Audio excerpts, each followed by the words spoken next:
Hello, I'm Oscar Crawford, and welcome to the teaching of New Eden Ministry. Today we're going to talk about how we feel and what we must do when we feel like love has betrayed us. I don't know how many of you that's happened to. More likely than not, it's happened to almost every one of us at some point in life. Someone said to us they'd love us forever, and we found out forever came much too soon. Sometimes we were the one who said we'd love somebody else forever, and we lied. And whether or not it was our intention to hurt or be hurt, our hearts feel like they've been destroyed.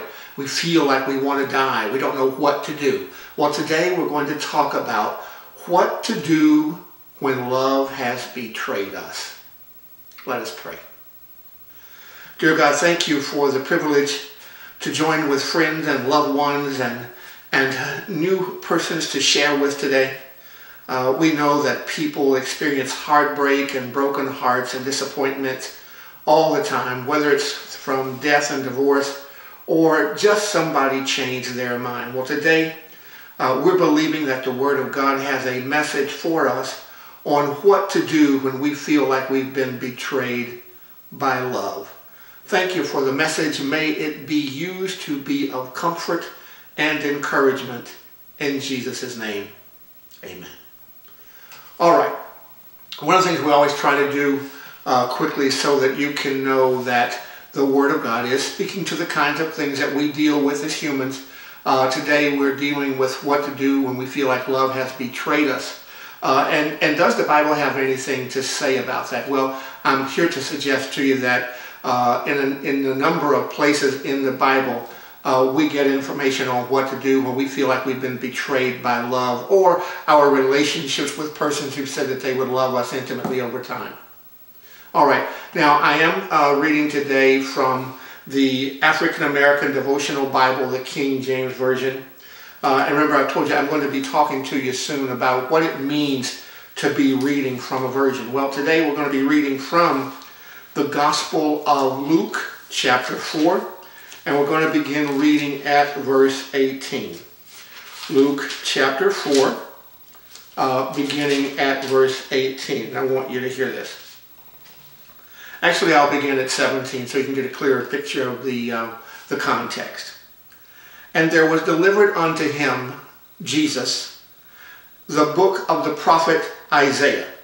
And when he opened the book, he found the place where it was written, The Spirit of the Lord is upon me, because he hath anointed me to preach the gospel to the poor. He hath sent me to heal the brokenhearted, to preach deliverance for captives, and recovering of sight to the blind, and to set at liberty them that are bruised, to preach the acceptable year of the Lord. And verse 20 to conclude, and when he had finished reading, he closed the book and gave it back to the minister and sat down. People are blessed for both hearing and reading this word. So I encourage you to read it on your own when you've got some time.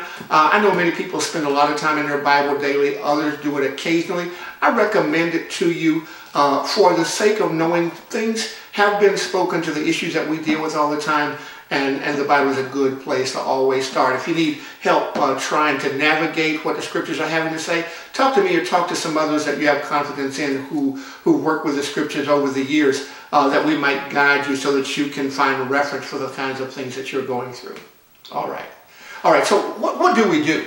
We've given someone, and I'm dealing with this in the context of the idea of sin. I'm not dealing with that at all. What I'm dealing with is, what do we do? What do we feel? How do we respond when we've been so compelled to connect with someone, we've shared our everything with them? We've given them our attention. We've given them our body. We've given them our resources. And they have taken all that has been really important to us and just treated it as if it was not important at all and that we are no longer important. What are we to do? Well, let me paraphrase what we heard Jesus say quickly. I'm going to say to you that what Jesus essentially said to us in language that we might understand more clearly, Jesus stands up and says, Look, all that is and all that will ever be that is of the energy and spirit of God, it is both on me and in me, and it's not just for me. It has prepared me to come and do a job. And one of the things that Jesus says he's come to do is I am to provide healing for the brokenhearted. Now, what will help the brokenhearted feel better, get back up on their feet and move forward after having felt like they've been hurt so bad they don't know what to do, which way to go, and may even want to feel like ending life? What can the brokenhearted, disappointed soul do? Well, let's take a look at some things. All of us seem to be anxious and excited to love, to connect, to be intimate with someone who's special to us, who appreciates all that we give them, and they get joy from experiencing all of us. Yeah, you know we do.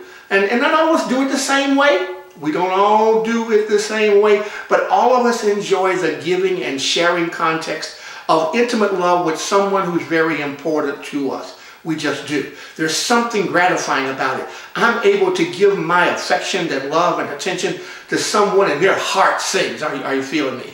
Right? Or someone gives me their best everything for the pure joy of giving it to me. And look, I got to tell you, I thank God for those excellent moments where love has taken place so good that there are no words to follow. You just sit in what has become termed the glow, and you just feel good about feeling good, because it feels good. And we are thankful for those moments, and we all seek them. And then those of us who've invested in long-term relationships with one person that we have married, they've become our spouse, we invest in learning how to do that over and over again with the same person. We're not fishing for 50 people to do that with. We're looking for that one person we can invest our life in, that we can always be looking for more and more ways to help them experience joy from our giving ourselves and sharing ourselves with them. Are you feeling me? All right. So someone, and this has happened to me. I mean, look. This has both happened to me and I have done it. I'm not trying to appear to be innocent like I have something that you don't have. I have both been lied to and I have been the liar. Can you hear a minister of the gospel tell you the truth? I have been lied to and I have been the liar. All right. First time I regarded that love had taken place in my life, and the young woman and I had gotten very close. We'd become intimate in every way that you can imagine. I'm walking cloud nine. We have planned out for a future. We've laid out some details and some activities to carry us into the future. You know how we do. We planned for that riding off happily ever after in the sunset. We had done that. And when we engaged the plan and I needed to do something before she did, I'm committed to an activity. And you know what happened? That sister changed her mind. Now, I'm not trying to put her in any cultural context. You'd be wrong if you did that. But she changed her mind. And my little personality was crushed. I was crushed. I was depressed. But I had to keep on doing my life. And I was succeeding at what I was doing. But inside, man, I had a hole in me so big, I didn't know how to fill it. And I tried to drink it full. That didn't work. Tried to do other things to fill it, and it didn't work. And so this great hole in my soul was killing me. I finally decided I would go and consult a psychiatrist to ask the question, how long does it take to get over love breaking your heart? And after he asked me a number of questions and helped me take a look at my own experience and behavior, I fully understood why I was responding the way I responded. Now, the story doesn't end there. I've lived seeking and experiencing love all of my life. I believe it's a gift. God has taught me how. God has taught me how. It doesn't mean I always get it right, but I believe God has taught me how to love and to show others how to love and to show others how to feel and experience love and to give and share that. And I literally go ahead and teach people, if you really are serious about love, give away all the love that you want to get. The busier you get with giving away the love you want, the more you'll discover you get the love you need. Now, it may not always come packaged the way you want it to come packaged, but let me tell you something. Love doesn't require a package. It just requires an energy and an intent. And man, if you are willing to just deny somebody the privilege to love you out of all of themselves because they don't look like you want them to look, they're not the color. They don't dress as well. Maybe their teeth are not as pretty as you like them to be. Maybe they don't drive or live. Man, you are going to forever just be stuck on the sideline hoping for something that's never going to show up, because even when it shows up, you're not ready because you don't recognize it. Are you listening to me? All right, so I believe God has gifted me like that, so I'm able to share with others things that we might do, not only to get over the pain love may have caused us to experience, but how to go on to be the lover. Are you hearing me? The lover, the one who does the loving. All right. Okay, so I've both been the one lied to, and I've been the one who lied. So I've told you about my initial experience, my first love. It was disappointing. It caused me some emotional challenges. I felt like my life was a wreck. I went to a doctor to talk and find out what I needed to do to start a regroup. And slowly over time, I began to see. And to be honest, that experience taught me a great deal. I didn't know it at the time, but as I look back, and I learned to look back as I move forward, it taught me a great deal. Now here's what it did position me to do. In a place I was in my life where I was enjoying, please hear me clearly saying to you, where I was enjoying the privilege to be biological and male, I developed a number of friendships, but one stood out from the many, and the young woman just brought herself to me, to give herself to me, and I didn't really understand. She was a bit older than me, probably a bit wiser than me, but she had a thing for me, and it was like she had a mission to give to me, and so I allowed for that. But I realized that where I met her, I was in an ocean of women who came at me daily, and now I'm talking about becoming exclusive. So while she and I spent time together in the same place for a year, that wasn't a challenge. That love was so satisfying that I was able to look at all of the other things that were around me and not pay any attention to them. But when we needed to be separated for a period of time for some other work we both needed to engage, oh man, I did not do so well. It even went so far as I couldn't believe when she said to me, you know, we should start talking about and planning the future for getting married. Well, that was the last thing I had on my mind. I was still relatively young.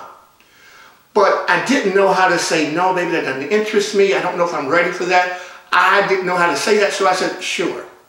And as soon as I got back to where I lived, I was back in my old behavior pattern. I couldn't tell her the truth. And finally, when she elected to believe that she knew what was going on with me, that relationship ended. And please hear me, that has been more than 30 years ago, and I still grieve over what I did to that young woman, and I've been searching for her for years. I really would like the privilege to say that I am sorry. And she probably doesn't need it, hardly as much as I need to say it. It's not the only time. Others have lied to me. I've lied to others. Please hear me. Nobody's intending to set out and say, I'm going to wreck this person's life. I want love, I want to give love, I'm going to wreck their life, I'm going to wreck theirs before they wreck mine. And sometimes people exercise the golden rule in the reverse. You've heard the golden rule that says, do unto others as you'd have them do unto you. Well, the flip side of that is, don't do to anybody what you don't want anybody doing to you. And so sometimes we just approach our relationships like that. And if we do, nothing's ever going to work. Only when you decide to allow love to do what only love can do will you become open and vulnerable enough to experience love in its very purest context, where you're just totally opening up yourself to give to another person, not expecting them to be perfect, and helping them understand that you're not perfect so that you have an opportunity to build together. My wife for the past 20 plus years, one of the things that we knew when we met a long time ago was that both of us had hurt at the hands of our other relationships, and we didn't want to bring that to each other. So we talked all of that out, and we talked all of it out. And the number one thing we were sure we didn't want to do, we did not want to hurt anymore. Selfishly, we didn't want to hurt anymore for ourselves, but we didn't want to cause anybody else to hurt because we've been through enough of that on both sides. Are you listening to me? All right. So when love has broken your heart, your husband has walked away from you, just left, or your wife has just walked away from you, left. Your fiance, your intimate love, your girlfriend, your boyfriend, your whatever, they have just walked away, kicked you to the curb, and you are no longer important to them. There are these things that you need to quickly understand that has been spoken to us from what Jesus has had to say. Jesus has had to say there's so much God alive on him and in him that his primary task, or one of his primary tasks, is to heal those of us who've been through broken heartbreak experiences so we can get up, dust ourselves off, and go on and love some more. Are you listening to me? Nothing cures a heartbreak like deciding intentionally and on purpose to love some more. And it doesn't mean go try to find that ideal person that didn't work out for you in the first place, but go and just intentionally love wherever you have opportunity to love, and you will look up and see love will start speaking to you, staring you in the face. Listen, There's a woman that I know that used to just cry on my shoulder all the time, and she would say, you just don't know how it is. I say, babe, you wouldn't understand love if it was staring you in the face. And she just keep on with that, feel sorry for herself. If it was staring you in the face. And she just keep on going. I said, if it was staring you in the face, I'm the one staring her in the face. I'm trying to show her some love, to show her she is not as alone and as miserable as she'd make out. But love was staring her in the face, and she was just content to be in that feel sorry for herself track. And let me say to you, if you are content to feel sorry for yourself and always feel bad and feel sorry for yourself, all you're going to have to do is keep on reproducing how much more of your need to feel sorry for yourself and feel bad for yourself. And I'm hoping you arrive at a time when you get tired of that. Are you listening to me? I hope you get to a place where you're tired of that. If you want to heal your broken heart, you have to believe that the creator of the universe, the creator source, the origin, the power, the personality that created all these things did not intend for you to live in pain, and has the desire for you to feel good about feeling good, and you're achieving that through intentionally loving and allowing yourself to being loved. So if I had to tell you a couple of things to start doing, what would we start? Number one, because your heart has been broken, you are not dead. Hear me. You are not dead. You are not dying. You are not comfortable. You don't feel good. But the thing that not feeling good always says to us is that we need to do something else, because we really feel good about feeling good. But if you only focus on feeling bad, all you're going to get is more of that. So realize you are not dead. You still have opportunity to love, and you have to be the one to start loving. Number one, realize you are not dead. Number two, intentionally start loving.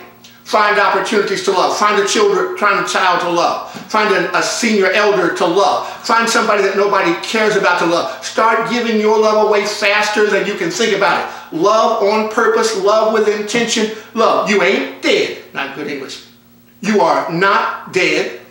You must start loving on purpose. Number three, you can't be caught up in your prejudices. What kind of hair the brother or sister, the man or woman got to have. Are you listening to me? Where they come from. Oh, you don't like Asians? Oh, that's too bad. Then Asian love is going to show up in your face, and you're going to be challenged to decide whether you want to be loved or not. Oh, you don't want to be loved by somebody white? That's a shame. There are some white people who love really well. Black folks love really well. Europeans love really well. Australians love really well. But if you got hang-ups about who somebody is and where they come from, you are content to lose and keep on losing and keep on telling your friends your sad, sorry story. And one of these days, we're going to get tired enough and say to you, look, we love you enough that you can't ever tell us that anymore. Bonnie and I have some friends that first couple of times we spent with them, they had to tell us their sad, sobby story, and we loved them enough to hear it. The third time they wanted to do that, we called our closest friends to listen to it with them one more time and announced to them we were never going to listen to that again. We didn't love them enough to listen to that again, because at this point we're cheerleading their mess, and we didn't want to do that anymore. I want you to know that that couple is now so successful, not only in a relationship but in business, because they decided to focus on what they want and quit drowning in the thoughts of what they did not want. Are you listening to me? All right. So if you are feeling sorry for yourself because love has broken your little heart and you feel special because it's never ever happened to anybody else, get a grip. It has happened to you. It has happened to billions of other people before you. It's going to happen to billions of other people after you. It is a rite of passage for being human, and it is a teaching moment to help you understand what you both want and what you don't want, what you will not accept and what you will accept, what you are willing to give and what you are not willing to give. Are you feeling me? Listen, this may be a little graphic for a minister to say to you, but there is nothing finer than to love someone with all of yourself, intimately and physically joined, giving yourself all of your energies to the point you perspire and think you are about to go crazy, till you both reach that magic point where you surrender all to life and let it go. And when you've done that, in the midst of your sweat and your love, you embrace each other and you give thanks for the moment. You thank God, you thank yourself for being part of it, and you thank that person that you're sharing this divine, intimate love with, that your life has been blessed to receive the most divine of human gifts. All right. I don't know if you heard me today, but look, you don't have to be brokenhearted and depressed over somebody always treating you bad. You decide how you're going to live. You are not dead. You are the person who must become the lover of people, the lover of opportunities and responsibilities. You must become the lover. You're not the person who's going to be somebody else's victim, not even your own. You're going to love with intention and on purpose. Not because you just got it all together, but there's really no other available option. If you want to sink in that quicksand of misery, nobody can stop you because you are a free adult and can do what you choose. I'm encouraging you today to listen to what the scriptures are saying to us. There are other places, particularly in the Psalms, where it talks about how God has come to make sure that our weeping and our pain is only for the night, but that our joy comes in the morning. And that God comes for our joy to be full. I heard a person say last week that, do you understand God is breaking through every time we love? God is breaking through every time we love. And if you want somebody to experience God and you at your best, love somebody. Don't get caught up in what hasn't worked, what doesn't feel good. Do those things that work for you and for others, and keep on doing it, and keep on doing it, and keep on doing it. Oscar, tell me the truth now. Is it going to fix me today? Obviously not. Don't be immature about this. Nothing works in the blink of an eye. I'm not saying that it can't, but it seldom works in the blink of an eye. It works as a result of what you do regularly, consistently, continuously. You love starting right now and keep on loving. You don't stop. It doesn't matter if somebody disrespects you, shows you no love. You are the one who's asserting your best. You are the one who does the loving. It doesn't matter what anybody else ever does again the rest of your life. It only depends on what you decide to do in your right now. And I'm encouraging you as I close for today. I'm encouraging you not to worship your broken heart. Don't worship it. It is not God. It is not killing you. It does not have the power to kill you. You should get busy loving with all that is in you. I'm Oscar Crawford. Thank you for joining me today for the teaching ministry of New Eden. Next week, I am going to talk to you for a bit about what does it mean that there are different versions of what God has had to say to us. There's King James, there's the Message, there's the Good News, there's the Amplified. I'm going to talk to you about that on next Sunday. And I hope you'll join me, because I'm going to give you information that preachers are not teaching you at church. And I regret and I apologize as much as within me is that preachers are not telling you the truth. Stay with me. I'll give you the truth to the best that I know it. God bless you. God keep you. I look forward to seeing you again this time next week.